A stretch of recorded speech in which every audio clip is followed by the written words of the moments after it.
Assalamualaikum warahmatullahi wabarakatuh. Alhamdulillahi ala ihsani wa syukru lahu ala taufiqihi wa amtinani. Asyhadu an la ilaha illallah wahdahu la syarika lahu ta'ziman li sya'nih. Wa asyhadu anna Muhammadan abduhu wa rasuluhu da'ila ridwani. Allahumma salli alaihi wa ala alihi wa ashabihi wa ikhwani. Hadirin hadirat yang dirahmati oleh Subhanahu wa taala. Kita lanjutkan bahasan kita bab ke-154. Babu man asna ala sahibihi in kana aminan bihi. Bab seorang memuji sahabatnya jika dia merasa aman dengan sahabatnya tersebut, yaitu tidak khawatir sahabatnya terfitnah dengan ujian.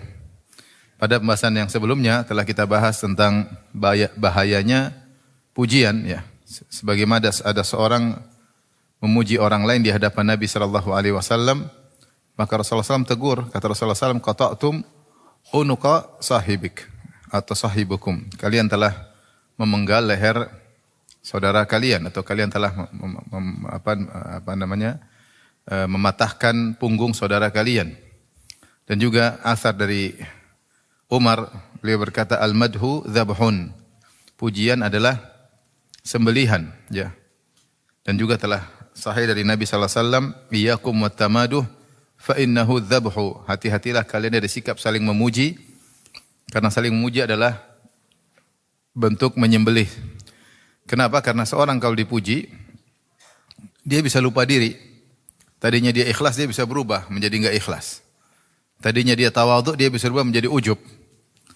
Kemudian berubah menjadi sombong, dan itu sangat berbahaya bagi dia. Karena kalau sudah dia ujub, maka amalnya tidak diterima. Kalau sudah sombong, maka dia bisa masuk neraka Jahannam. Dan akhirnya perubahan itu bisa berlanjut sampai dia meninggal dunia. Ya, sebab membuat dia menjadi sombong, menjadi angkuh, menjadi merasa diri tinggi karena sering dipuji. Tidak semua orang mampu menerima pujian-pujian. Oleh karenanya Rasulullah SAW menjelaskan memuji orang itu hati-hati, sangat berbahaya. Ya, kalau tidak kita merasa aman orang tersebut, maka jangan puji dia. Kalau orang itu merasa kita rasa dia aman, atau kita tahu sifatnya bertakwa, dipuji pun tidak ngaruh, ya. Maka boleh-boleh saja kalau ada keperluan. Saya sudah sampaikan bagaimana Syekh Abdul Razak berulang kali, hafizahullah, menceritakan tentang kisah ketika Syekh Utsaimin rahimahullah datang ke UIM, Universitas Islam Madinah, untuk memberikan kajian. Maka kemudian Syekh Abdul Razak diminta sebagai moderator. Kemudian beliau berkata, nahnu fi hadzal yaumil thayyibul mubarak ma'a samahati Syekh Al-Allamah. Kata Syekh Abdul Razak memberi muqaddimah, kata beliau, kita pada hari yang baik ini, yang penuh berkah, kita akan bersama dengan samahatu Syekh, yaitu Syekh yang mulia Al-Allamah, orang yang sangat alim. Langsung Syekh Utsaimin langsung menyanggah Syekh Abdul Razak dan berkata, uskut, diam. Dia tidak suka dipuji di hadapan banyak orang. Sampai yaitu Syekh mengucapkan dengan kata-kata yang keras. Ya, kata Syekh Abdul Razak, lam yantadhir an ukammil bal askatani wa zajarani. Syekh tidak membiarkan aku melanjutkan pujianku, bahkan beliau mendiamkan aku, menyuruh aku diam, bahkan dengan kata-kata yang keras, ya. Di hadapan mahasiswa waktu itu. Sampai kata Syekh Abdul Razak, saya sampai bingung mau lanjutin bagaimana, ya. Mau maju, sudah terlanjur kasih mukaddimah, ngelanjutinnya gimana? Sampai diam sebentar ngatur perkataan. Akhirnya Syekh Abdul Razak hanya mencukupkan pada asy-syekh baina tullabihi wa muhibbihi. Itu syekh berada di antara murid-muridnya dan orang mencintainya. Selesai, ya. Kemudian Syekh Utsaimin rahimahullah kemudian memberi pengajian. Yaitu ini sekelas Syekh Utsaimin rahimahullah yang menurut kita kalau beliau pun dipuji pun insyaallah tidak terpengaruh, dia pun tidak suka dipuji. Itu pun tidak suka dipuji.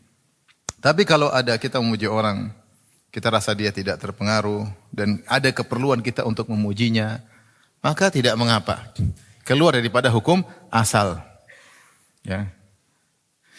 Oleh karenanya Syekh Al-Imam Al-Bukhari rahimahullah membawa bab ini untuk menjelaskan boleh memuji kalau ada keperluan atau orang yang puji aman dari bahaya pujian tersebut. Kita kenal orang ini bukan orang yang tukang makan puji ya. Bukan kemudian menjadi sombong dan angkuh. Karena terlalu banyak dalil Rasulullah SAW memuji para sahabat di depan sahabat yang lain. Seperti ketika Rasulullah SAW memuji Abu Bakar. Kata Rasulullah SAW di hadapan para sahabat ya. Kata beliau, ma nafa'ani malun qat, ma nafa'ani malu Abi Bakar. Tidak pernah bermanfaat kepadaku harta seperti manfaatnya harta Abu Bakar. Karena Abu Bakar membantu Nabi di awal-awal dakwah. Adapun kalian sahabat yang lain mungkin kalian membantu dakwah tapi belakangan. Lagi pula Abu Bakar kalau menyumbang seluruh hartanya, bukan sebagian, tapi apa seluruh hartanya. Dia punya dua keutamaan, dia menyumbang atau berjasa dalam dakwah di awal dakwah. Yang kedua Abu Bakar kalau menyumbang seluruh apa? Hartanya. Maka Rasulullah memuji di depan Abu Bakar, di depan para sahabat, ma nafa'ani malun qat, ma nafa'ani malun Abi Bakar. Tidak ada bermanfaat bagiku seperti manfaatnya harta Abu Bakar. Abu Bakar fabaka Abu Bakar. Abu Bakar radhiyallahu anhu menangis. Bukan bilang, dengar enggak? Dengar enggak? Abu Bakar menangis. Kemudian dia berkata, wa ma nafsi wala mali wala ma mali wala nafsi illa laka ya Rasulullah. Tidaklah hartaku bahkan jiwaku kecuali untuk Anda wahai Rasulullah. Ya, dia terharu dan dia menangis radhiyallahu taala anhu. Yang seperti ini dipuji enggak ada masalah. Ya, seperti Abu Bakar ketika datang, ya Rasulullah, Rasulullah mencela orang-orang yang celananya atau sarungnya molor sampai ke bawah mata kaki. Maka Abu Bakar pun khawatir. Dia mengatakan, ya Rasulullah, inna izari yastarhi ahyanan illa an ata'ahad bihi. Atau kama qala Abu Bakar. Kata Abu Bakar, ya Rasulullah, terkadang sarungku molor ke bawah. Terkadang, kecuali kalau saya perhatikan saya linting lagi, baru tidak molor. Kata Rasulullah SAW, lasta mimman fa'alau khuyala. Engkau bukan termasuk orang-orang yang sombong. Ya, kau kalaupun melakukan, kau bukan orang yang sombong. Ini pujian dari Nabi kepada Abu Bakar, bahwasanya Abu Bakar bukan termasuk orang yang sombong. Dan banyak kalau ketika Abu Bakar ada berselisih dengan Umar, maka Rasulullah marah. Maka Rasulullah marah, hal antum tariku li sahibi? Bisakah kalian enggak karena aku kalian tidak ganggu sahabatku ini Abu Bakar? Kenapa ganggu sahabat ke Abu Bakar? Dia beriman ketika kalian masih kafir semuanya dia sudah beriman. Yang lelaki pertama beriman siapa? Abu Bakar Siddiq. Dia beriman ketika masih kafir, dia bantu aku ketika kalian tidak bantu aku. Ya. Hal antum tariku li sahibi, bisakah kalian tidak ganggu kawanku ini demi aku? Kata perawi hadis, fama udhiya ba'da dzalik. Tidak ada yang berani ngorek-ngorek Abu Bakar setelah itu. Karena Rasulullah mengatakan, jangan ganggu dia demi aku. Ini Rasulullah puji Abu Bakar di hadapan para sahabat. Maka ini di antara hal yang mengkhususkan riwayat-riwayat yang melarang pujian. Ya. Apalagi tamaduh, saling muji-muji, ini ngeri sekali. Saling muji-muji itu ngeri. Kayaknya sudah kompak. Si A nguji si B, B balas pujian A. Ini jadi semakin semakin marketingnya semakin mantap nih. Saling muji di antara mereka. Saling muji. Maka Rasulullah mengatakan tadi, iyyakum wattamaduh. Hati-hatilah kalian yang saling memuji, bukan muji aja, saling memuji kadang-kadang. Fa innahu adzabhu, itulah penyembelihan. Itulah apa? Penyembelihan. Seorang terkadang dalam khayalan dia merasa dirinya lebih hebat daripada yang kenyataannya. Kenapa? Terlalu banyak orang yang memuji sehingga akhirnya dia menjadi ujub, akhirnya menjadi sombong. Maka kita masyhurkan hadis-hadis seperti ini agar tidak membiasakan diri untuk memuji dan juga tidak membiasakan untuk dipuji, dan juga mengingatkan kaum muslimin agar hati-hati, jangan suka muji-muji kecuali ada kemaslahatan, Di antara maslahat yang disebutkan oleh para ulama yang saya baca dalam kitab Fathul Bari di antaranya misalnya ketika seorang dia tidak pede karena dia tidak atau lagi down misalnya, padahal dia punya kemampuan sehingga dia merasa atau minder, kalau bahasa kita minder atau khawatir sesuatu, yang kekhawatiran tersebut tidak pas. Kekhawatiran tersebut tidak pas, maka kita boleh memuji dia agar dia bisa menepis kekhawatiran yang tidak benar tersebut ya. Seperti dilakukan oleh Khadijah radhiyallahu anha kepada Nabi sallallahu alaihi wasallam ketika Nabi sallallahu alaihi wasallam turun dari Gua Hira dalam kondisi ketakutan, ya, sampai gemetar sampai Rasulullah mengatakan laqad khasyitu ala nafsi. Sungguh aku khawatir keburukan menimpa diriku. Ada yang mengatakan Rasulullah SAW khawatir gila karena dia bertemu dengan makhluk di dalam Gua Hira, kemudian dipeluk dan dia tidak bisa berkutik ketika dipeluk sampai 3 kali, kemudian disuruh baca ayat-ayat yang menakjubkan sehingga dia menyangka dirinya gila. Maka disitulah Khadijah radhiyallahu anha memuji Nabi sallallahu alaihi wasallam. Kalla fawallahi abshir la yukhzikallahu abada. Sekali-sekali tidak, wahai suamiku, kau tidak akan dihinakan oleh Allah selama-lamanya. Kenapa? Innaka la tasilur rahim. Kau suka menyambung silaturahmi. Wa tasduqul hadis. Engkau senantiasa jujur. Wa tahmilul kalla. Engkau membantu orang yang susah. Wa taksibul ma'dum. Bahkan orang tidak punya penghasilan, kau kerja untuk memberi mereka. Wa takrid dhaif. Kau suka menjamu tamu. Wa tu'inu ala nawabil haq. Dan engkau suka menolong orang terkena musibah. Orang seperti engkau tidak akan dihinakan oleh Allah. Ini contoh. Rasulullah mengkhawatirkan sesuatu yang tidak pas. Rasulullah baru aja mau jadi nabi ketika itu.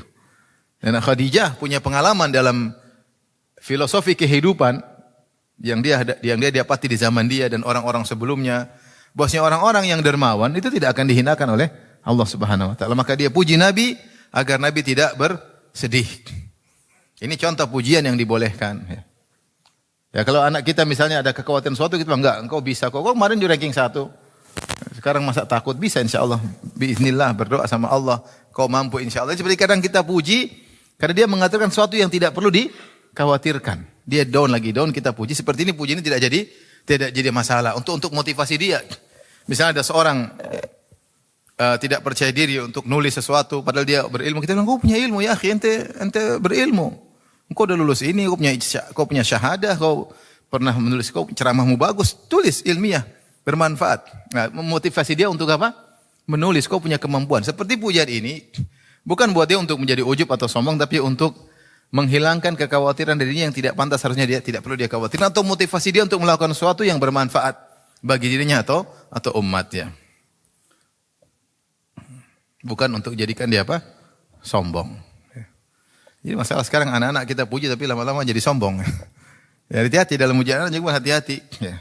Kita harus pertimbangkan jangan sampai dia merasa dirinya hebat sehingga akhirnya dia sombong. Harus kita jadi perlu pertimbangan dalam memuji. Ini salah satu maslahat kita boleh memuji. Di antara salah satu maslahat kita boleh memuji untuk mengingatkan orang tentang keutamaan orang ini. Ada orang lain enggak kenal dia siapa, maka kita puji dia. Ini si fulan, begini dia, Masya Allah dia yang begini, dia yang begini. Ya. Alhamdulillah dia yang ini, dia yang begini. Jadi orang biar tahu siapa dia sehingga tidak salah bersikap berhadapan dengan orang ini. Tentunya dengan syarat tadi selama orang ini aman dari pujian. Kalau dia kemudian jadi sombong atau ujub, jangan. Mending dia tidak dikenal daripada dikenal kemudian jadi sombong dan ujub. Kita membinasakan dia, membuat dia bisa terjerumus dalam neraka jahanam. Kalian telah memenggal kepalanya, kata Nabi SAW, kalian telah mematahkan punggungnya. At-tamaduh adzabuh, saling memuji adalah menyembelih. Ini kata-kata keras dari Nabi, mengerikan. Jadi semua masalah kaitan hati. Karena ujub sombong itu ngeri. Dalam syariat itu sangat ngeri. Kata Rasulullah SAW, man la yadkhul jannata man kana fi qalbihi mithqalu dzarratin min kibr. Tidak masuk surga orang dalam hatinya ada kesombongan meskipun seringan zarrah. Sedikit aja dia masuk surga. Kata Nabi dalam meriwayatkan hadis qudsi, qala Allah azza wa jalla, Allah berfirman, al-'azamatu izari wal kibriya'u ridai faman naza'ani fi wahidin minhuma qadhaftuhu fin nar. Keagungan adalah selendangku, kebesaran adalah sarungku. Siapa yang coba-coba ngusik salah satu dari keduanya, mengusikku, ingin menyaingiku, ikut-ikutan sombong, ikut-ikutan merasa besar, qadhaftuhu finnar, aku lempar dia di neraka jahanam. Maka tepatlah sabda Nabi, kau telah mematahkan punggungnya. Karena orang bisa jadi sombong dan angkuh. Makanya kalau disebutkan dalam sebuah buku, kalau ada misalnya ulama ceramah, kemudian dia bilang sama muridnya, gimana ceramah saya tadi? Bilang aja biasa-biasa aja. Ada ustaz ceramah berkobar-kobar sampai orang semua terpukau. Gimana tadi khutbah Jumat? Biasa aja ustaz, biasa-biasa aja. Jangan bilang ustaz, Masya Allah ustaz, Masya Allah ustaz. Masya Allah luar biasa. Saya enggak pernah dengar khutbah seperti ini. Ya memang khutbah begini baru ini judulnya. Maksudnya, ini ustaz jadi kepala besar. Akhirnya kita binasakan dia dan betapa banyak orang-orang penjilat-penjilat yang ada mencari keuntungan di balik jilatannya tersebut. Banyak orang seperti itu. Karena hati-hati ya, kita mencelakakan ustadz gara-gara kita puji berlebihan sehingga dia merasa dirinya hebat luar biasa padahal biasa-biasa saja. Padahal biasa-biasa saja. Taib. Al-Imam Al-Bukhari rahimahullah membawakan hadis. Qala hadatsana Muhammad qala rahimahullah qala hadatsana Muhammad qala hadatsana Abdul Aziz bin Abdullah qala hadatsani Abdul Aziz bin Abi Hazim an Suhail an abihi an Abi Hurairah radhiyallahu anhu anna Nabi sallallahu alaihi wasallam qala Ni'mar rajulu Abu Bakr. Dari sini Rasulullah memuji Abu Bakar. Kata Rasulullah sebaik-baik lelaki adalah Abu Bakar. Kemudian Rasulullah puji lagi yang lain. Wa ni'mar rajulu Umar. Sebaik-baik lelaki adalah Umar. Jadi masing-masing punya kelebihan sisi-sisi yang dimiliki oleh satunya tidak dimiliki oleh yang lain. Ni'mar rajulu Abu Ubaidah. Sebaik-baik lelaki adalah Abu Ubaidah ibn al-Jarrah radhiyallahu taala anhu. Ni'mar rajulu Usaid bin Hudhair. Usaid bin Hudhair. Sebaik-baik lelaki adalah Usaid bin Hudhair. Ansari. Ni'mar rajulu Thabit bin Qais bin Syammas. Sebaik-baik lelaki adalah Thabit bin Qais bin Syammas. Ini dijamin masuk surga oleh Nabi sallallahu alaihi wasallam. Wa ni'mar rajulu Mu'adz ibn Amr ibn al-Jamuh. Sebaik-baik lelaki adalah Mu'adz bin Amr bin al-Jamuh. Ini anaknya sahabat Amr bin Jamuh. Amr bin Jamuh ini sahabat yang dia ketika meninggal di perang Uhud. Ketika dia sudah tua dan dia pincang, Rasulullah SAW memberi dia uzur untuk tidak perang Uhud. Tapi dia mendengar siapa yang mati dalam perang mati syahid, masuk surga. Maka dia pun datang kepada Nabi. Jadi baik dia mati syahid. Dia berkata, ya Rasulullah, kalau saya perang dan saya mati, apakah saya akan menginjakkan kakiku yang pincang ini di surga? Kata Nabi, ya. Dan kau akan injakkan kakimu dalam kaki normal, tidak lagi pincang. Maka dia masuk dalam peperangan kemudian meninggal dunia. Dia punya anak sudah ikut perang. Artinya bapak enggak usah anaknya sudah ikut. Anak dia namanya Mu'adz bin Amr Ibnul Jamuh. Nanti kita sebutkan tentang kisah nanti. Amr bin Jamuh. Mu'adz bin Amr bin Jamuh. Kemudian ni'mar rajulu Mu'adz bin Jabal. Sebaik-baik lelaki adalah siapa? Mu'adz bin Jabal. Ya. A'lamu as-sahaba bil halal wal haram. Orang yang paling rentang halal dan haram adalah Mu'adz bin Jabal. Dia yang meriwayatkan hadis al-halalu bayyin wal haramu bayyin wa bainahuma umurun musyabihat. Kata Nabi SAW, yang halal jelas, yang haram jelas, di antara keduanya adalah perkara-perkara yang syubhat. Yang Nabi mengirim Mu'adz bin Jabal untuk berdakwah di Yaman. Berdakwah lama, subhanallah. Radhiyallahu ta'ala meninggalkan kota Madinah demi untuk dakwah. Ya Rasulullah mengatakan, innaka ta'ti qauman ahla kitab. Kau akan mendakwahi kaum ahlul kitab. Yaitu harus punya silah, punya senjata, punya ilmu untuk berdiskusi dengan mereka. Setelah itu Rasulullah SAW berkata, qala wa bi'sar rajulu fulan. Seburuk-buruk lelaki si fulan. Rasulullah sebut nama. Wa bi'sar rajulu fulan. Seburuk-buruk lelaki si fulan. Hatta adda sab'ah. Sampai Rasulullah sebut 7 orang-orang yang lelaki yang buruk. Tapi ini diantaranya yang mau kita sampaikan di sini, sisi pendalilannya, bahwasanya Rasulullah SAW memuji beberapa sahabat langsung dengan menyebut nama. Dan riwayat-riwayat menyebutkan Rasulullah memuji mereka di hadapan mereka langsung. Kalaupun tidak di hadapan mereka langsung, maka akan sampai berita itu kepada para sahabat yang dipuji tersebut. Seperti Abu Bakar, Rasulullah SAW terkadang muji langsung di depan Abu Bakar, terkadang Rasulullah SAW muji di belakang, tapi akan sampai kepada siapa? Abu Bakar As-Siddiq radhiyallahu taala anhu.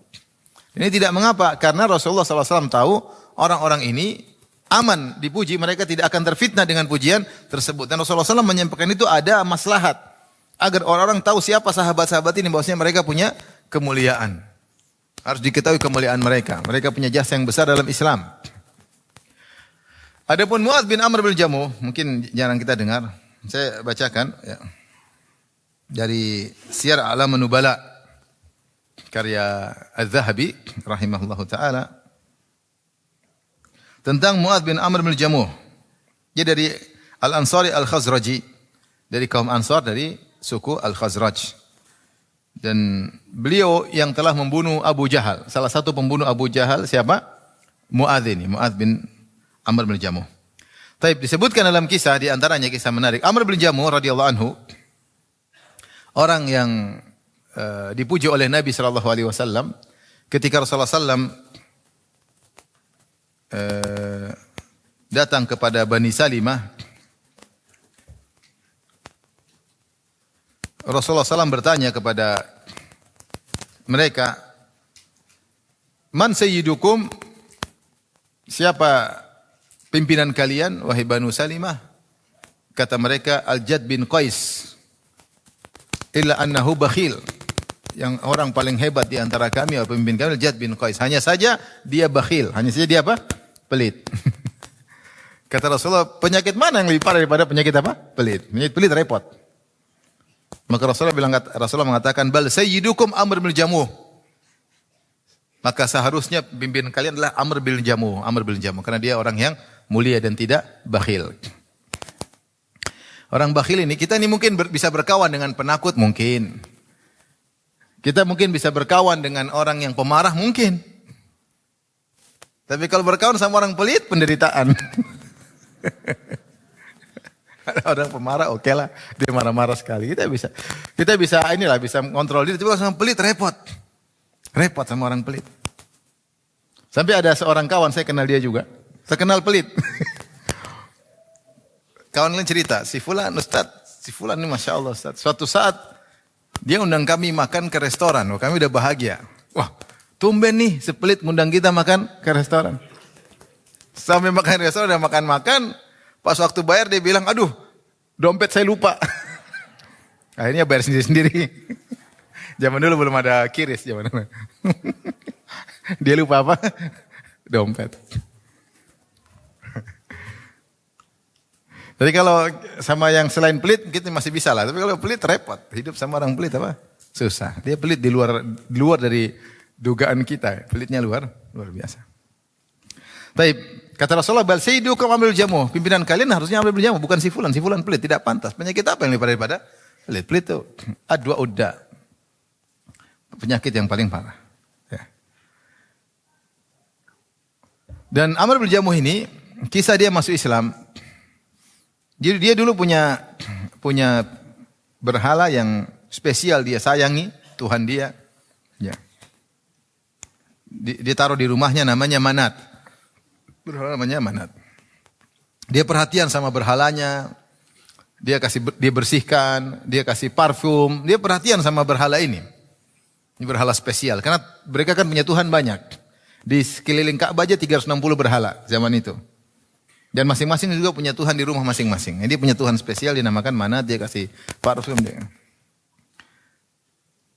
Ternyata anaknya masuk Islam terlebih dahulu, Mu'adz bin Amr yang kita sedang bahas ini. Ni'mar rajulu Mu'adz bin Amr bin Jamuh. Sebaik-baik lelaki adalah Mu'adz bin Amr bin Jamuh.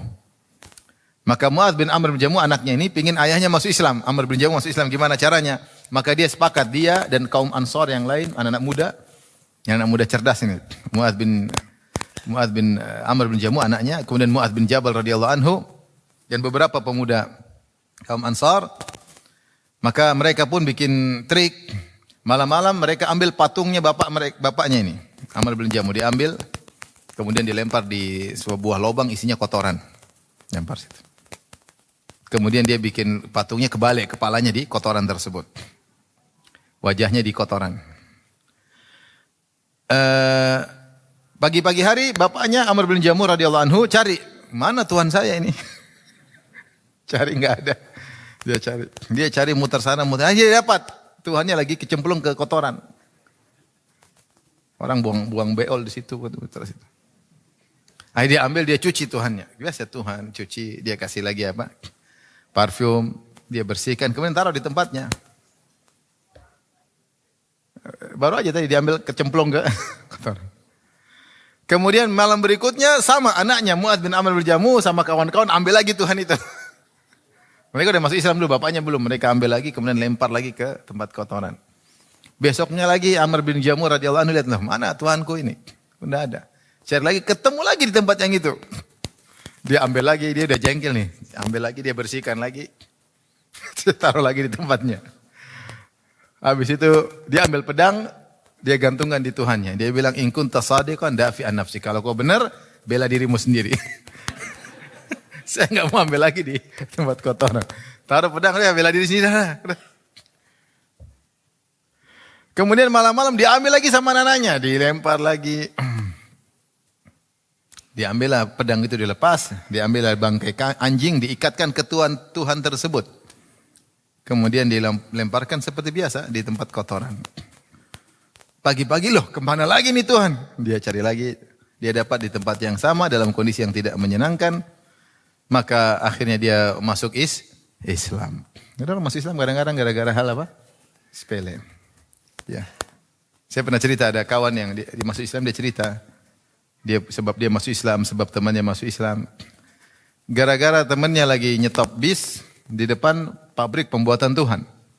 Ada outlet gitu Tuhan bikin Tuhan, orang mahat. Dan dia penyembah berhala. Dia stop bis nggak datang, dia balik ngeliat. Itu orang bikin Tuhan kurang ajar, ada Tuhan setengah jadi diinjak gini. Kata dia meskipun setengah jadi jangan begitu dong katanya. Meskipun Tuhannya belum apa? Belum jadi. Akhirnya dia mikir, iya. Tuhan dibikin sendiri, diinjak-injak, kemudian kita sembah. Akhirnya dia berubah, masuk Islam gara-gara hal sepele. Ada seorang juga sering keluar di YouTube terkenal bicara tentang bahasa Arab. Dia cerita bahwa dia sempat murtad. Dia masuk Islam gara-gara apa? Masuk Islam gara-gara dia dimimpikan oleh Allah Subhanahu wa taala. Kemudian terjadi. Jadi dia jadinya ateis, bukan murtad, ateis, tidak percaya sama Tuhan. Tapi sebenarnya Allah ingin kebaikan bagi dia. Beberapa kali dia mimpi jadi, mimpi jadi. Sampai terakhir dia mimpi bapakmu sakit, dia bangun.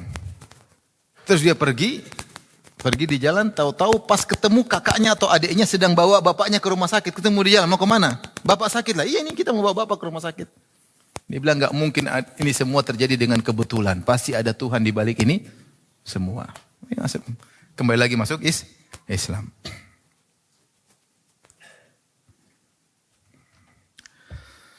Baik. Jadi akhirnya Amr bin Jamuh masuk Islam. Ya, anaknya ini yang yang bikin dia masuk Islam namanya Mu'adz bin Amr bin Jamuh. Ini sama seperti kisah disebutkan oleh para ulama. Orang Arab dahulu kalau mereka safar mereka bawa Tuhan mereka. Mereka bawa, mereka sembah, nanti safar mereka simpan lagi, bawa lagi. Nanti sampai selamat mereka buka lagi, mereka sembah, simpan lagi. Suatu saat Tuhannya hilang, jatuh. Tuhannya jatuh. Maka pimpin kaum, ya ayyul kaum, inna faqatna rabbana, iltamis rabbakum. Maka sang pemimpin rombongan kasih tahu, apa kawan-kawan sekalian, Tuhan kita hilang. Cari-cari Tuhan kalian, cari-cari. Mereka cari. Karena kalau mereka enggak bawa Tuhan, mereka khawatir celaka. Tuhan itu dibawa terus ya. Carilah Tuhan yang cari-cari enggak dapat. Akhirnya ada yang satu bilang, dapat. Ya mirip-mirip lah. Seperti juga kisah seorang disebutkan oleh dalam buku-buku sejarah, ada seorang dia ingin nyembah berhala. Ketika dia sudah sampai di berhala, ternyata berhalanya lagi dikencingi sama anjing, sama serigala. Maka dia bilang, Rabbun yabulu thu'labani bi ra'sihi laqad hana man balat alaihi tha'alibu. Apakah ada Tuhan dikencingi oleh anjing kepalanya? Sungguh hina Tuhan yang dikencingi oleh anjing. Udah enggak jadi lagi nyembah apa? Berhala. Ada yang bikin berhala besar, kemudian mau dikeluarin sinar dari sini. Jadi berhala udah jadi, berhala besar sekali. Supaya berhala itu keren, mereka bikin lampu dari mana? Dari jidatnya. Itu diinjak terus dihancurin jidatnya. Tuhan dihancurin jidatnya. Jadi mau dibuat lobang. Tuhan ente hancurin. Dia mau buat lampu. Itu masa dihancurin? Enggak sopan Tuhan apa dihancurin. Taib. Nah, Mu'adz bin Amr bin Jamuh, dia ini dalam Sahihain disebutkan, ya, dia inilah yang salah satu dari pembunuh Abu Jahal.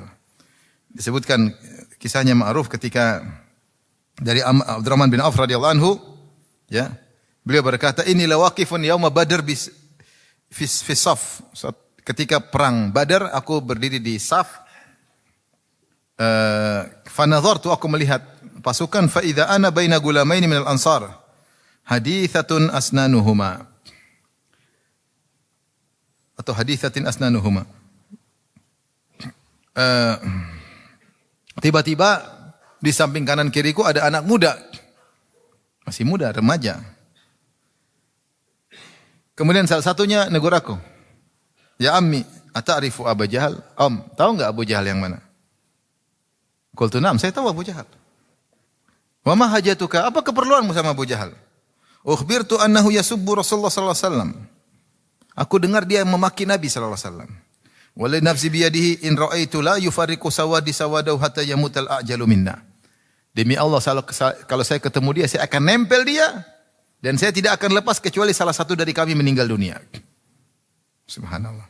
Kata Abdurrahman bin Auf, fata'ajabtu lidzalik. Ini anak muda luar biasa. Faghamazani al-akhar, yang samping satunya juga tanya, Om, Abu Jahal yang mana? Itu. Saya tahu. Kenapa? Emang kenapa? Ya. Saya akan bunuh dia. Pokoknya saya akan nempelin dia. Yang mati saya atau dia. Saya enggak akan pisah kecuali salah satu dari kami akan siapa yang mati duluan. Falan anshab an nadhartu ila Abi Jahal wa huwa yajulu fin nas. Tiba-tiba di depan saya lewat Abu Jahal. Lagi berkeliling, dikawal dengan kawal luar biasa.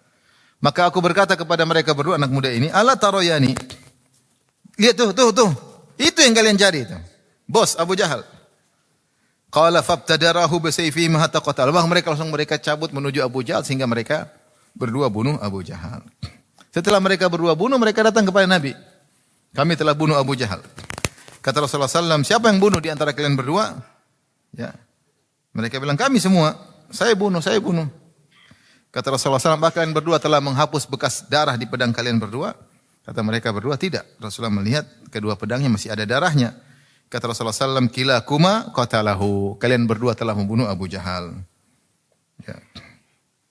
Dua orang tersebut adalah Mu'adz bin Amr bin Jamuh dan Mu'adz bin Afra. Dua pemuda tersebut, salah satunya siapa? Mu'adz bin Amr ibn Jamuh. Bahkan kata Az-Zahabi, saya bacakan kisah berikutnya tentang bagaimana cara dia bunuh Abu Jahal. Yang kata Rasulullah tadi dalam hadis kita, ni'mar rajulu Mu'adz bin Amr bin Jamuh. Sebaik-baik lelaki adalah Mu'adz bin Amr bin Jamuh. Kata Mu'adz bin Amr, dan ini luar biasa kata dia, ja'altu Abu Jahlin yauma Badrin min sya'ni. Aku fokus ketika perang Badar ingin bunuh Abu Jahal. Pokoknya saya harus bunuh Abu Jahal, anak muda tadi. Ya, akhirnya dia ketemu siapa tadi? Abdurrahman bin Auf. Akhirnya ditunjukkan. Falamma amkanani, ketika saya akhirnya mampu ketemu dengan Abu Jahal, hamiltu alaihi fadarabtuhu. Saya pun hantam pedang, kemudian saya potong dia, faqata'tu qadamahu binisfi saqihi. Maka saya penggal kakinya setengah betisnya saya tebas. Putuslah betisnya akibat pedangku. Wa darabani ibnuhu Ikrimah ibnu Abi Jahal ala atiqi. Dia tahu-tahu anaknya Ikrimah itu masuk Islam. Ketika itu masih kafir, Ikrimah bin Abi Jahal nanti masuk Islam. Ketika setelah Fatu Makkah dan kemudian menjadi mujahid dan akhirnya meninggal dalam kondisi syahid. Kalau enggak salah dalam perang Yarmuk. Maka Ikrimah pun lihat aku potong kaki bapaknya, dia pun hantam aku, akhirnya kena pundakku. Fataraha yadi wa baqiyat mu'allaqatan bi jildatin bi jambi. Dia potong, akhirnya tanganku lepas, tangan kiri mungkin lepas, sampai tanganku gantung. Masih terikat dengan kulit. Jadi lepas tapi belum tidak putus. Masih nempel karena ada kulit yang menahannya. Wa ajhadani anhal qital, sehingga membuat aku susah untuk perang. Faqataltu amata yaumi, dan tetap saya perang meskipun tangan saya tarik-tarik. Wa inni la ashabuha khalfi, sementara saya masih tarik-tarik tangan saya di belakang. Di tangan kirinya kena, dia tangan masih perang. Falamma adatni, tatkala tanganku semakin buat aku sakit, wada'tu qadami 'alaiha thumma tamattu 'alaiha hatta tarahtuha. Kemudian karena sakit saya injak kaki tangan saya, kemudian saya tarik sampai lepas. Subhanallah. Sangar atau tidak? Sangar. Tapi apa kata Az-Zahabi? Hadhihi wallahi asyaja'ah. Inilah demi Allah, jago itu seperti ini. Inilah pemberani yang sesungguhnya. La ka'akhar, bukan seperti yang lainnya. Jadi subhanallah, inilah kisah Amr ibn Mu'adz bin Amr bin Al-Jamuh yang Rasulullah SAW puji dia. Baik, kita lanjutkan. Jadi intinya kalau pujian tersebut tidak memfitnah orang yang dipuji, maka tidak jadi masalah. Selama ada maslahat. Hadis berikutnya, Imam Bukhari berkata, qala hadatsana Muhammad, qala hadatsana Ibrahim, qala hadatsana Muhammad ibnu Fulaih, qala hadatsana Abi An Abdullah bin Abdurrahman an Abi Yunus maula Aisyah anna Aisyah qalat radhiyallahu anha ista'dzana rajulun ala Rasulullah sallam. Kata Aisyah radhiyallahu anha ada seorang minta izin ingin ketemu Nabi. Itu assalamualaikum. Faqala Rasulullah sallam bersabda kepada Aisyah, "Bi'sa ibnul ashirah." Ini orang paling buruk di keluarganya. Paling buruk di kabilahnya. Sebelum dia masuk Rasulullah bilang ke Aisyah, ini ya Aisyah ini orang paling buruk di keluarganya. Bi'sa ibnul ashirah. Falamma dakhala hasyalahu an basata ilaihi. Tatkala orang itu masuk Rasulullah sallam riang, kemudian senyum sama orang tersebut. Falamma kharaja ar-rajul ista'dzana akhar. Ketika orang itu pergi, datang lagi orang yang minta izin. Kata Rasulullah sallam, "Ni'ma ibnul ashirah." Ini orang paling baik di keluarganya. Falamma dakhala, ketika orang yang baik ini masuk, lam yanbasit ilaika man basata ila akhar. Ternyata Rasulullah SAW tidak semeringah ketika seperti ketemu dengan yang pertama, yang tadi orang buruk. Walam yahisya ilaihi kama hasyalil akhar. Tidak gembira seperti orang pertama. Falamma kharaja qultu, ketika orang kedua keluar, aku bertanya, ya Rasulullah, qulta li fulanin ma qulta thumma hasyafta ilaihi. Tadi orang pertama kau bilang dia orang buruk di keluarganya, tapi kau sama dia senyum-senyum. Wa qulta li fulanin ma qulta wa lam araka sana'ta mithlahu. Sementara orang kedua kau bilang dia orang buruk, tapi ketika yang kedua orang baik, paling baik di keluarganya, tapi waktu ketemu engkau tidak semeringah atau tidak senyum-senyum seperti orang pertama. Tentu Rasulullah ada maslahat, ya. Ada maslahat yang dilakukan. Tapi Rasulullah komentar yang pertama kata Rasulullah SAW, ya Aisyah, inna min syarrin nasi manuttuqiya li fuhshihi. Ya Aisyah, orang yang paling buruk adalah orang yang dijauhi karena kata-katanya yang buruk. Perkataan yang kotor, kalau dijauhi gara-gara itu, ini orang paling buruk di sisi Allah Subhanahu wa taala.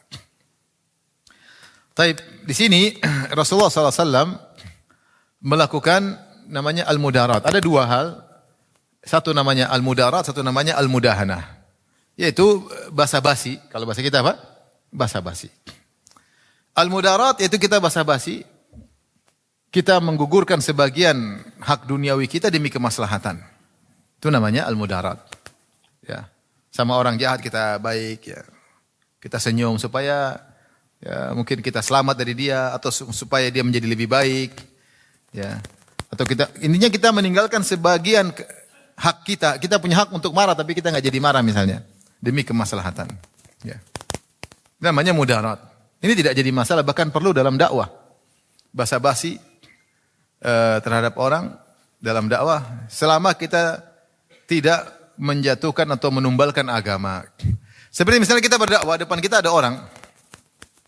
Saya kadang dakwah ada keluarga merokok depan saya. Saya sampai saya tahan aja, saya nggak mungkin bahas rokok. Saya bahas yang lain dulu ya. Saya tahan. Ya, sebenarnya kan saya bisa marah, cuma saya tahan. Saya bahas yang lain ya, supaya dia ngerti yang perkara lain meskipun dia merokok ya. Tapi saya tidak bilang rokok itu halal, enggak. Kalau saya bilang rokok halal namanya mudahanah. Atau saya bermaksiat demi kemaslahatan namanya mudahana, enggak. Saya menahan diri, saya menunda pembahasan tentang rokok karena ada pembahasan lain yang ingin saya bahas demi kemaslahatan dakwah. Ini tidak jadi masalah, namanya mudarat. Adapun al-mudahana itu kau basa-basi tapi kau menumbalkan agama. Misalnya ada orang lagi main musik, kita ingin dakwahi dia, kemudian kita, gimana Ustaz musik? Oh halal, enggak apa-apa. Itu namanya mudahana. Saya ingin ambil hati dia, tapi saya menumbalkan apa? Agama, enggak boleh. Ya. Atau kemudian, coba saya juga bisa main kok sini. Kamu yang lagu apa? Saya lebih jago dari kau. Ini lebih parah lagi seperti ini. Atau kemudian kita mau dakwah, masuk ke diskotik, ikut joget sama orang-orang di diskotik. Ikut kepalanya ikut goyang. Nah ini namanya kita menumbalkan agama. Meskipun alasan dengan maslahat yang baik. Namanya mudahana, enggak boleh. Mudahana, enggak boleh. Atau kita sedang mendakwai orang Nasrani, kemudian kita ingin ambil hati dia, kemudian dia bilang, bukankah yang diajarkan oleh bahwasanya Tuhan itu 3 baik, Tuhan ada 3 itu baik, terus kita bilang, ya baik juga, ya nggak boleh, itu berarti kita mudahana. Kita harus tegas, oh enggak benar, yang benar yang tauhid lah. Meskipun kita senyum, kita ramah. Maka enggak boleh kita membuat kesan bahwasanya mereka juga benar, enggak boleh. Saya dapati di sebagian YouTube, saya pernah nonton channel, sebagian ustadz diundang di hadapan para pendeta, kemudian dia bicara dengan mudahana seakan-akan para pendeta tersebut di atas kebenaran. Ini enggak boleh. Kita bisa berbasa-basi dengan cara yang lain. Tanpa harus mengesankan mereka di atas apa? Kebenaran. Ini namanya mudahana. Sehingga kita mengorbankan tauhid seakan-akan kita benar, kalian juga benar dari sisi tauhid dan syirik, nggak boleh. Namanya mudahana. Tapi kalau mudarat boleh. Mudarat. Seperti Rasulullah lakukan terhadap orang ini Rasulullah SAW mengatakan, Bi'sa ibnul ashira, ini orang paling buruk di kaumnya. Tapi ketika Nabi ketemu, Nabi senyum-senyum.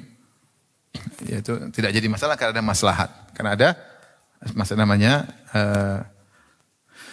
mudarat, al-mudarat. Adapun mudahana tidak boleh ya. Seperti contoh misalnya Rasulullah ketika bayangkan ya.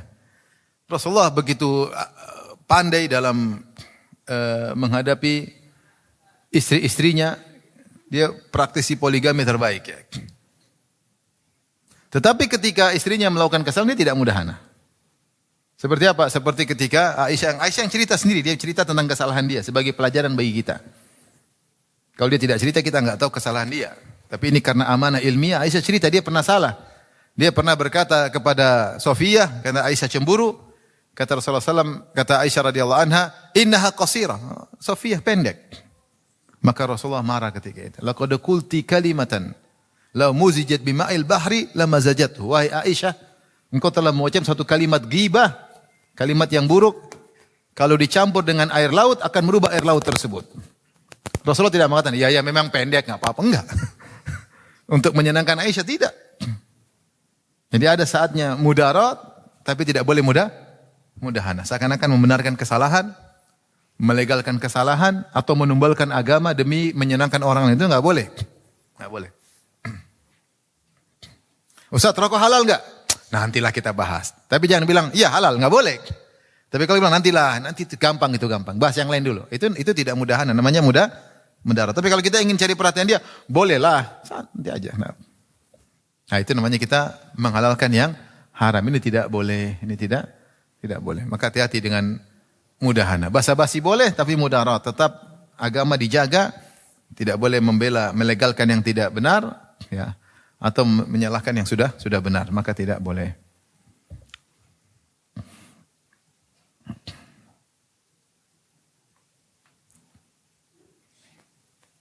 Makanya ketika Ja'far bin Abi Thalib pergi bersama para sahabat berhijrah ke negeri Habasyah karena mereka dilindungi oleh Raja Najasyi yang adil. Maka datang Amr bin As yang masih kafir ketika itu, provokator. Ketika dia berusaha memprovokasi An-Najasyi agar mengusir para kaum muslimin dari negeri Habasyah untuk kembali ke Mekah. Dia cari cara dalam cerita yang panjang, akhirnya tidak berhasil. Akhirnya dia punya cara terakhir. Maka dia bilang, wahai ya ayyuhal malik, wahai raja, innahum yaquluna fi Isa qawlan aziman. Sungguhnya Ja'far bin Abi Thalib dan kawan-kawannya telah berucap tentang Tuhan kalian Isa dengan perkataan yang dahsyat yang mengerikan. Yaitu maksudnya orang Nasara mengatakan Nabi Isa adalah putra Tuhan atau Tuhan sekaligus ya. Sementara kaum muslimin mengatakan bukan Tuhan, tapi hanya sekedar apa? Nabi. Jadi dia Amr bin As provokasi supaya Najasyi marah karena Tuhannya diganggu. Kemudian mengusir kaum muslimin. Akhirnya dipanggillah Ja'far bin Abi Thalib. Ja'far bin Abi Thalib kemudian rapat. Apa yang harus kita ucapkan? Memudahana atau mudarat? Gimana? Sekarang nggak bisa kabur ditanya. Bagaimana menurut kalian tentang Isa? Repot. Akhirnya Ja'far bin Abi Thalib berkata, kita akan mengucapkan sebagaimana adanya. Biarlah yang terjadi apa yang terjadi. Sudah nggak bisa mudahana lagi. Ini maksud saya, jangan sampai gara-gara kita kejebak, jangan sampai gara-gara kita dalam kondisi tertentu akhirnya kita mudahana. Mudarat boleh. Mudahana akhirnya kita membenarkan yang salah atau menyalahkan yang benar ya. Seperti orang datang sama saya, Ustaz Wahabi parah ya. Saya enggak bilang, iya parah enggak apa-apa. Ya, supaya ambil hati dia, enggak. Emang Wahabi maksud kamu Wahabi apa? Tanya dulu Wahabi apa maksudnya. Kalau dia bilang Wahabi, Syekh Abdul Wahab, oh enggak Syekh Abdul Wahab memang ya. Kita enggak boleh gara-gara ingin cari hati manusia kemudian kita menyalahkan apa? Syekh Muhammad bin Abdul Wahab rahimahullah, enggak boleh. Sebagian orang karena dia takut dicaci maki, dia bilang saya bukan Wahabi, padahal dia dulu kakek moyangnya mengaku diri sebagai apa? Wahabi. Enggak boleh. Seakan-akan kita mencela Syekh Muhammad bin Abdul Wahab. Syekh Abdul Wahab punya jasa besar bagi kita. Mengenalkan kepada tauhid dengan detail luar biasa. Kemudian kita, oh enggak. Tanya, maksud kamu Muhammad bin Abdul Wahab yang mana maksudnya? Kalau Wahabi maksudnya yang Khawarij ya kita bukan. Tapi maksud kamu kalau ada Wahabi maksudnya nisbah kepada Syekh Muhammad bin Abdul Wahab, pendiri kerajaan Arab Saudi, maka kita bilang kita cinta orang tersebut. Kita hormat sama orang tersebut karena dia ulama, dia punya sama kita. Sebagian orang subhanallah ketika ditekan-tekan, dia bilang kita bukan Wahabi. Padahal nenek moyang dia dulu mengatakan kami apa? Wahabi. Bahkan mereka maju karena mereka dulu Wahabi. Sekarang mereka tidak. Oleh karena jangan sampai kita mudahana.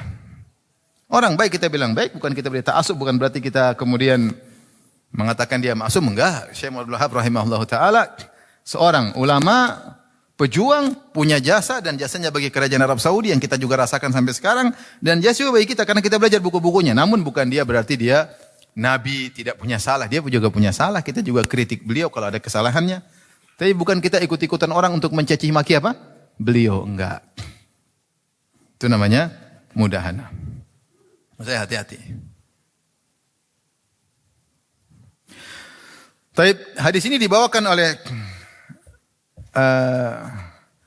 Al-Imam Al-Bukhari rahimahullah untuk menjelaskan bahwasanya Nabi memuji orang tersebut. Kata Nabi, Ni'ma Ibnul Ashirah, si fulan tadi adalah orang yang terbaik di kaumnya. Maka ini tidak mengapa kalau ada maslahat. Bab berikutnya, babun yuhtha fi wujuhil maddahin. Bab tanah dilemparkan di wajah para pemuji. Di antara sunnah adalah melemparkan tanah di hadapan orang-orang yang suka memuji. Al-maddahin ini orang kerjanya muji-muji. Sering muji. Kalau muji sekali-sekali tentu tidak. Tapi kerjanya cari muka, penjilat.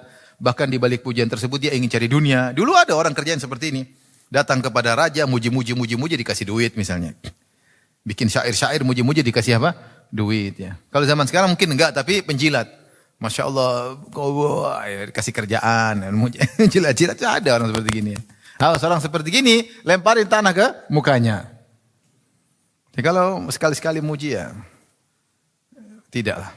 Taib, Al-Imam Bukhari membawakan hadis rahimahullah taala, qala hadatsana Muhammad qala hadatsana Ali bin Abdullah qala hadatsana Abdurrahman bin Mahdi qala hadatsana Sufyan bin Sa'id an Habib bin Abi Thabit an Mujahid an Abi Ma'mar qala qama rajulun yuthni ala amir minal umara.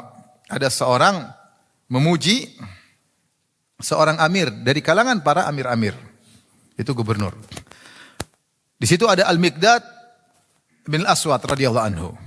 Kalau enggak salah amir yang dipuji ini Utsman bin Affan. Saya lupa ya, tapi dalam riwayat disebutin. Jadi dipuji. Dan kita tahu Utsman bin Affan milik kemuliaan yang banyak. Tapi ini orang tukang puji, muji. Anta amir, anta begini, engkau begini, engkau begini, engkau begini. Al-Miqdad bin Aswad radhiyallahu anhu sahabat tahu hadis ini. Faja'al al-Miqdadu yahthi fi majihit turab, fi wajih turab ya. Maka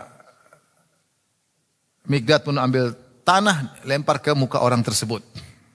Kemudian dia berkata, "Amarana Rasulullah sallam an nahthiya fi wujhil maddahin turaba."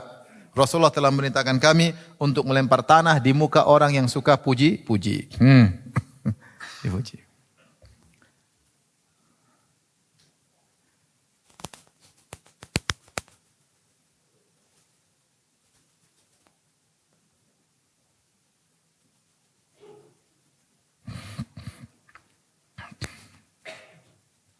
Riwayat yang mirip, Imam Bukhari membawakan hadis berikutnya. Qala hadatsana Muhammad qala hadatsana Musa bin Ismail qala hadatsana Hammad an Ali bin Al-Hakam an Atha bin Abi Rabah anna rajulan kana yamdahu rajulan inda Ibnu Umar. Ada seorang muji orang lain di sisi Ibnu Umar. Fajal Ibnu Umar yahthu turaban nahwa fihi. Maka Ibnu Umar melempar tanah ke arah mulutnya. Wa qala, kemudian Ibnu Umar berkata, qala Rasulullah sallallahu alaihi wasallam bersabda, "Idza ra'aitumul maddahin fahthu ala wujuhimut turab." Kalau kalian melihat orang tukang puji-puji, lemparkanlah tanah ke wajah mereka. Ya. Dan ini adalah wasiat Nabi sallallahu alaihi wasallam. Para ulama khilaf tentang apa makna melempar tanah ke wajah orang tukang puji-puji.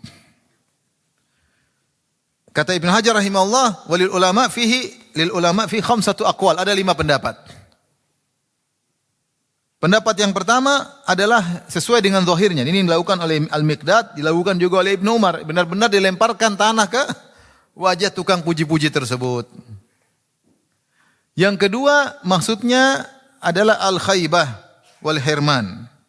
Ya, dengan kita katakan maksudnya bukan lempar tanah, tapi maksudnya ini hanya sekedar kinayah. Maksudnya kau muji-muji saya, kau enggak dapat apa-apa. Tuh ambil tanah tuh kalau kau mau. Adapun duit saya enggak akan kasih. Jabatan enggak, muji-muji enggak ada jabatan. Ya, enggak ada puji-pujian, dia ada keperluan. Maka maksudnya tidak dapat apa-apa.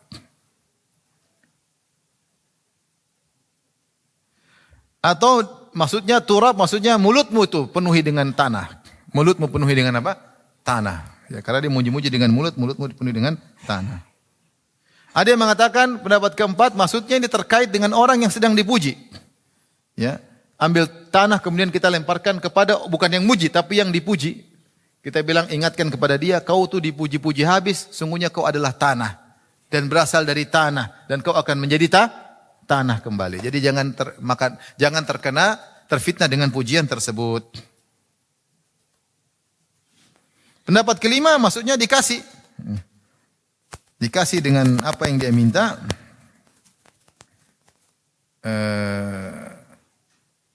Untuk menghinakan dia. Nih ambillah. Kau pingin duit kan? Nih. Muji, berhenti puji-puji. Ini ambil duit nih. Karena untuk menghina dia. Karena dia muji-muji karena ingin cari apa? Sesuatu. Ya. Udah kasih aja. Kasih dana pergi. Nah, seperti itu. Ini 5 pendapat. Pendapat mana yang lebih benar? Wallahu a'lam bishawab. Pendapat pertama. Sesuai dengan zahirnya.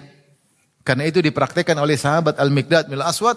Dan dipraktikkan oleh Ibnu Umar radhiyallahu anhum ajma'in ketika melihat ada orang muji-muji lemparkan tanah. Dan itu faedah, banyak faedah dengan tanah tersebut. Ya, bahwasanya ya mengingatkan kepada orang yang dipuji bahwasanya dia terbuat dari apa tanah. Atau mengingatkan orang yang muji yang kau puji ini hanya dari tanah. Jangan berlebihan dalam memuji.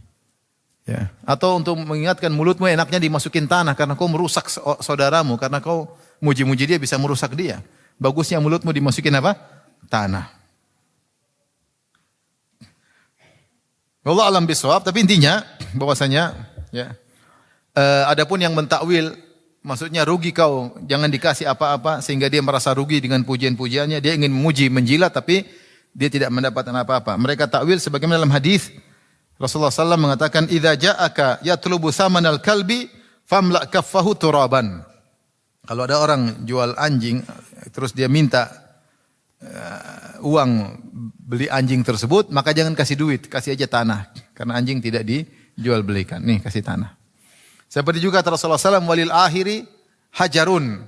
Bagi orang yang berzina, dia tidak dapat anak yang dinisbahkan kepada dia, meskipun anak tersebut secara gen adalah keturunan dia, secara biologis anak dia, tapi karena hasil zina, maka dia tidak dinisbahkan anak tersebut kepada dia. Kata Nabi, walil akhiri hajarun. Bagi pezina cuma dikasih batu. Bukan dikasih batu-betulan. Maksudnya dia tidak dapat apa-apa. Ini yang menjadikan sebenarnya mentakwil makna hadis ini. Tapi yang benar, zahirnya bahwasanya orang kalau tukang puji-puji berlebihan, kita lemparkan tanah di depan apa? Mukanya ya. Di depan mukanya, bukan dimasukin ke wajahnya. Depan dia. Biar dia lihat tanah di hadapannya. Dan ini menunjukkan bagaimana bahayanya pujian-pujian karena bisa merusak jiwa seseorang. Ya. Maka Rasulullah suruh ingatkan dengan melempar tanah dan dipraktikkan oleh para sahabat. Tapi hadis terakhir pada pembahasan kita kali ini, Al-Imam Al-Bukhari berkata, qala hadatsana Muhammad, qala hadatsana Musa, qala hadatsana Abu Awana an Abi Bishr, an Abdullah bin Syaqiq, an Raja bin Abi Raja, an Mihjan al-Aslami, qala Raja, aqbaltu ma'a Mihjan zata yaumin. Kata Raja, aku datang bersama Mihjan suatu hari. Hatan tahina ila masjidi ahli Basrah. Sampai kami tiba di masjid ahli Basrah, itu di Basrah. Fa idza Mihjan ini sahabat radhiyallahu anhu, Mihjan al-Aslami radhiyallahu anhu. Kata Raja tabi'in, saya berjalan bersama Mihjan sampai di masjid ahli Basrah. Fa idza Buraidatu al-Aslamiyyu ala babin min abwabil masjid jalisun. Tiba-tiba ada sahabat lain namanya Buraidah al-Aslami. Dia sedang duduk di salah satu pintu masjid. Qala wa kana fil masjid rajulun yuqalu lahu Sakbah yutilu shalah. Dan di masjid ada seorang imam namanya Sakbah. dan dia salatnya panjang. Falamma intahina ila babil masjid wa 'alaiha burdah. Tatkala kami tiba di masjid dan situ ada sahabat Burdah, wa kana Buraidah sahibu mizahat, dan Buraidah orang suka canda sama teman-temannya, dia suka mizah. Maka dia bercanda, dia bilang, "Ya Mihjan." Wahai Mihjan, dia tanya sahabat yang lain, Mihjan al-Aslami.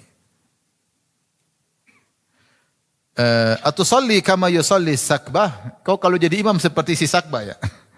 Maksudnya imam lama. Falam yarudda alai Mihjan. Dia bercanda dan Mihjan tidak jawab. Waraja'a. Qala Mihjan inna Rasulullah sallallahu alaihi wasallam akhadha biyadi. Kemudian Mihjan bercerita sebagai jawaban. Artinya orang ini salatnya panjang. Kau salat kayak dia enggak? Tentunya ini sebentuk ingkaran. Karena Nabi tidak salat seperti orang yang terlalu lama. Makanya Buraidah candain siapa? Mihjan. Karena mereka berdua sahabat, mereka tahu gimana salatnya siapa? Nabi. Kalau jadi imam enggak mungkin lama-lama. Nabi lama kalau di rumah sendiri. Tapi kalau jadi imam beliau tidak lama-lama. Makanya dia candain Mihjan, dia bilang, kamu salat, engkau salat seperti dia ya? Si Sabkah. Tapi Mihjan tidak jawab, kemudian dia cerita sebagai bentuk jawaban. Dia berkata, Inna Rasulullah SAW akhadha biyadi. Sungguhnya Rasulullah SAW pernah memegang tanganku, membawa pergi aku. Fantolakna namshi hatta sa'atna Uhudan. Kami pun berjalan sampai kami naik gunung Uhud. Dan ada sahabat-sahabat yang pernah diajak Nabi naik ke gunung Uhud. Di antaranya ini, Mihjan. Ini Abu Bakar, Umar, Utsman. Ya. Ada sekitar 7 sahabat yang pernah diajak Nabi ke atas gunung. Fa asyrafa 'alal madinati. Kemudian Rasulullah SAW mengarah ke arah Madinah. Di atas gunung Uhud Rasulullah ke arah Madinah. Rasulullah berkata, Wailu ummiha min qaryatin yatrukuha ahluha ka'amar ma takun ya'tiha ad-dajjal fayajidu ala kulli babin min abwabiha malakan fala yadkhuluha. Ya, kasihan kota Madinah. Suatu saat penduduknya akan meninggalkannya. Padahal lagi rame ya. Ketika datang Dajjal. Ketika datang apa? Dajjal. Itu Dajjal ketika datang dia tidak bisa masuk kota Madinah. Fayajidu ala kulli babin min abwabiha malakan. Setiap masuk kota Madinah, setiap pintu Madinah ada malaikat yang menjaga. Fala yadkhuluha. Maka dia tidak bisa masuk. Tapi orang-orang pada keluar ketemu Dajjal. Yang paling banyak keluar dari penduduk Madinah, orang munafik semuanya keluar ketemu Dajjal. Di antara juga para perempuan-perempuan yang kepo-kepo pada pergi ketemu apa? Dajjal. Sampai Rasulullah mengatakan orang soleh di penduduk di kota Madinah, akhirnya dia ikat ibunya, dia ikat adik perempuannya, kakak perempuannya, dia ikat tantenya supaya tidak pergi ketemu apa? Dajjal. Karena Dajjal bikin fitnah yang luar biasa. Rasulullah mengatakan, jika kalian mendengar Dajjal, falian anhu, jauhilah dia, jangan datang, tidak usah ketemu dia. Beda kalau dia sudah datang. Tapi kalau dia bisa menghindar karena fitnahnya luar biasa. Itu zaman sekarang aja ada berita-berita pengen tahu. Ya. Apalagi nanti seperti Dajjal datang menjelang hari kiamat. Dia bisa menurunkan hujan. Dia bisa membuat tanah yang tandus menjadi hijau. Luar biasa ya. Bahkan bisa menghidupkan yang mati. Tapi orang pada ikut nonton YouTube semua mungkin. Pada pengen tahu entah nanti wasilah seperti apa di zaman akhir zaman. Tapi artinya orang mendengar pada pengen tahu. Sementara kalau ketemu dia bisa keterfitnah. Apalagi zaman akhir zaman mungkin ilmu semakin hilang, peringatan semakin enggak ada karena Dajjal baru muncul ketika sudah tidak disebut di mimbar-mimbar. Sehingga orang sudah lupa siapa Dajjal ini. Ya. Saking hilangnya ilmu sehingga orang mudah terpengaruh. Makanya kata Rasulullah SAW, kasihan kota Madinah. Di akhir zaman lagi orang ramai, kemudian Dajjal muncul, mereka keluar meninggalkan kota Madinah untuk ketemu siapa? Dajjal. Kemudian suman hadara hatta idza kunna fil masjid. Kemudian Rasulullah pun turun. Kami tiba di masjid. Ra'a Rasulullah SAW rajulan yusalli wa yasjudu wa yarka. Rasulullah melihat ada seorang laki yang sedang salat, yang sujud dan rukuk. Kelihatannya orang ini salatnya lama. Faqala, maka Rasulullah SAW berkata, faqala li, Rasulullah berkata kepada Mihjan, man hadha? Siapa orang ini? Fa akhadhtu utrihi, maka saya pun puji dia. Puji orang ini. Yang mungkin ibadahnya rajin salatnya lama.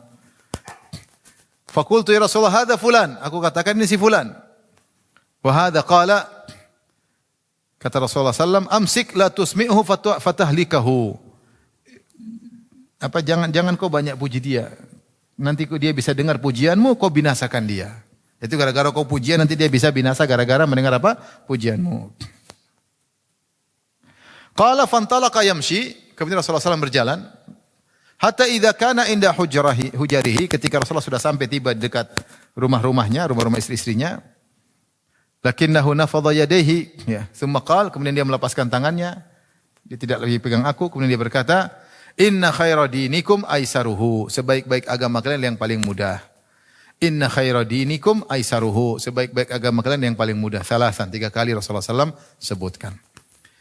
Ini kisah hadis yang panjang, saya ingin sampaikan aja kesimpulannya. Kesimpulannya, ada orang namanya Sabkah di Masjid Ahlil Basrah, ibadahnya kalau sholat panjang, panjang sekali.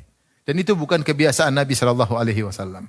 Makanya Mihjan ketika sampai di pintu masjid ketemu dengan Buraidah. Buraidah sahabat dan mereka berdua sahabat. Mereka tahu bagaimana sholatnya Nabi. Dan Buraidah suka bercanda sehingga dia candain Mihjan. Kau sholat seperti dia ya, panjang-panjang. Tentunya tidak. Ya. Akhirnya Mihjan tidak jawab. Kemudian dia cerita tentang dia pernah pergi sama Nabi SAW ke Gunung Uhud, kemudian turun, ketika kami turun, lihat ada seorang sholatnya lama, kemudian saya pun puji dia. Ini jadi perhatian kita sisi hadis ini, saya pun puji dia, kata Rasulullah SAW, jangan kau puji dia, kau dengarkan pujianmu, nanti dia binasa. Hati-hati, jadi kalau ada orang tidak aman, dipuji maka jangan puji. Kita lihat orang ini makan puji, sedikit dipuji langsung, wah itu jangan puji dia. Kalau bisa malah jangan sekali-kali puji, karena kita tahu orang ini begitu dipuji langsung kepalanya besar. Ini jangan dipuji. Maka Rasul bilang jangan puji dia, jangan sampai la tusmi'hu, jangan sampai kau mendengarkan dia dengan pujianmu, fatahlikahu, maka kau binasakan dia. Kemudian Rasulullah SAW ingatkan, orang ini salah, sholatnya terlalu lama. Meskipun dia baik, maka Rasulullah mengatakan, inna khairu dinikum aisaruhu, sebaik-baik agama yang mudah. Sebaik-baik agama adalah yang mudah. Maka Rasulullah mengatakan, ad-dinu yusrun. Agama itu adalah mudah. Ini peringatan bagi kepada kita. Agama tidak bermaksud menjadikan kita susah. Tetapi kesusahan itu ada 2. Kesusahan yang tidak bisa kita tinggalkan karena dia terkait dengan ibadah tersebut. Seperti bangun malam ya ada susahnya. Melawan rasa kantuk. Kemudian kita bangun, waktunya tidur kita bangun. Berjalan ke masjid, ya namanya kita ke masjid disyariatkan. Ada kesusahan tersebut semuanya bernilai. Seperti umroh ada susahnya, tahu-tahu masuk, tahu-tahu ternyata rame, ya sudah terpaksa kita tawaf.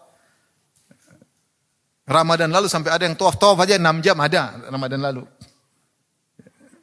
Ini namanya al-masyaqqah, kesulitan yang tidak bisa kita hindari. Inilah yang kata Nabi SAW, ajruki ala qadri nasabik. Pahalamu sesuai dengan kadar kesulitanmu. Paham?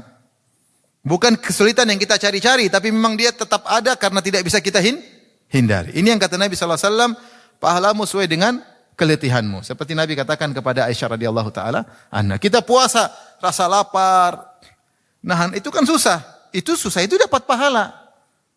Ya. Kesulitan yang kedua yang dilarang, yang kata Rasul agak menjadikan kesulitan yang dicari-cari, yang tidak disuruh susah, kita malah cari susah. Seperti sholat semalam suntuk. Ada seorang mengatakan, inilah usolli wala anam, saya akan sholat, saya tidak tidur. Ini tidak disuruh dalam syariat. Memang dia susah tidak tidur, susah ini dilarang. Sampai Rasulullah SAW mengatakan, man raghiba an sunnati, siapa yang benci kepada sunnahku. Orang yang sholat semalam suntuk tidak tidur, kata Nabi, dia benci dengan sunnah Nabi. Orang yang pengen ibadah tidak nikah, kata Rasulullah, dia benci kepada sunnahku. Orang yang berpuasa tidak pernah berbuka, kata Rasulullah, dia benci kepada sunnahku. Jadi sini kita tahu, benci kepada sunnah ada 2 model. Pertama, kita tidak mau melakukan sunnah Nabi, namanya benci kepada sunnah Nabi. Apa sunnah Nabi? Benci. Yang kedua, kita modifikasi sunnah Nabi. Karena kita tidak suka, karena sunnah Nabi kelihatannya kurang sempurna, kita tambah-tambahin. Itu juga dianggap oleh Nabi sebagai benci kepada sunnahku. Paham?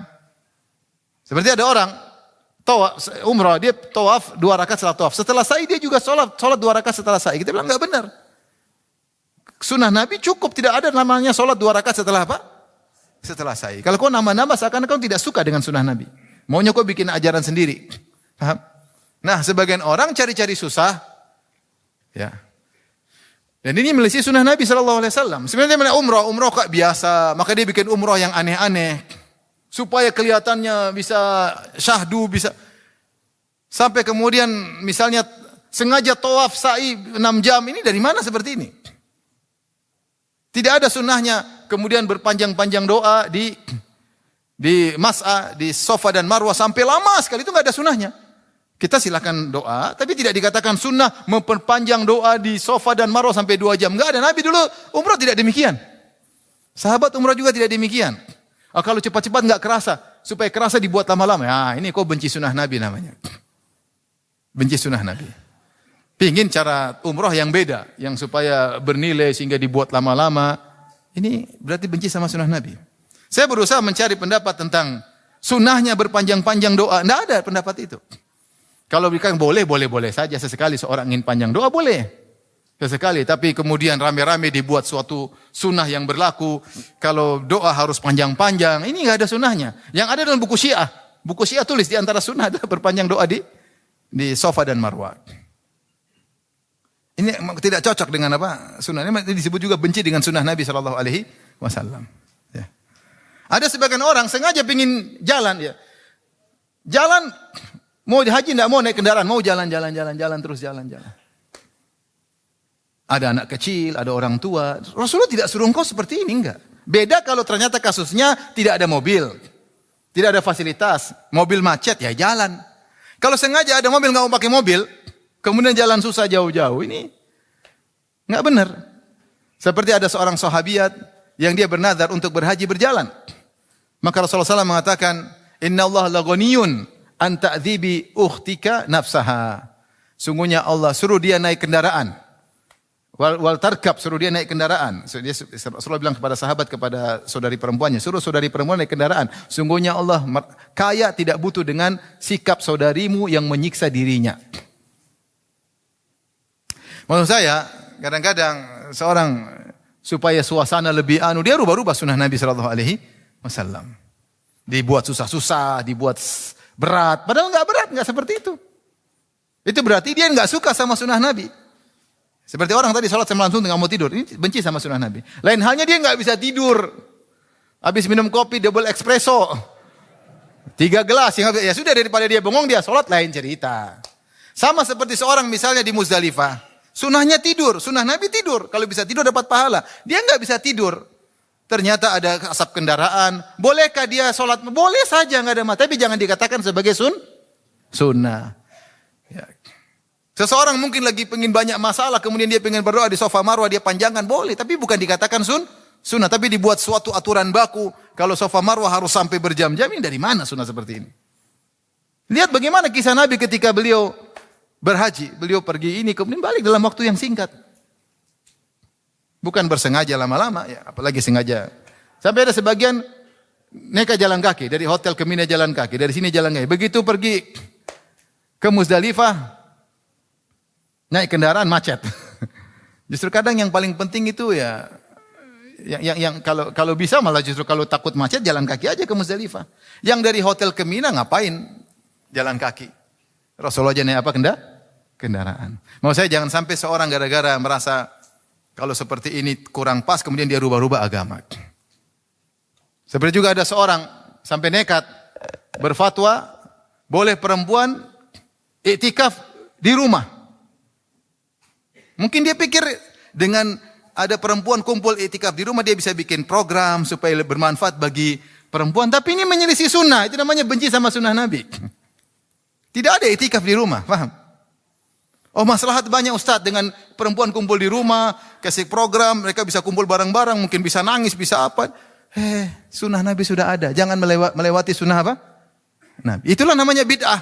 Tidak cocok dengan sunnah yang Nabi ajarkan. Kemudian rubah-rubah supaya lebih cocok. Menurut dia metodenya lebih bagus daripada metode Nabi sallallahu alaihi wasallam. Ini tersebut benci kepada sunnah Nabi sallallahu alaihi wasallam.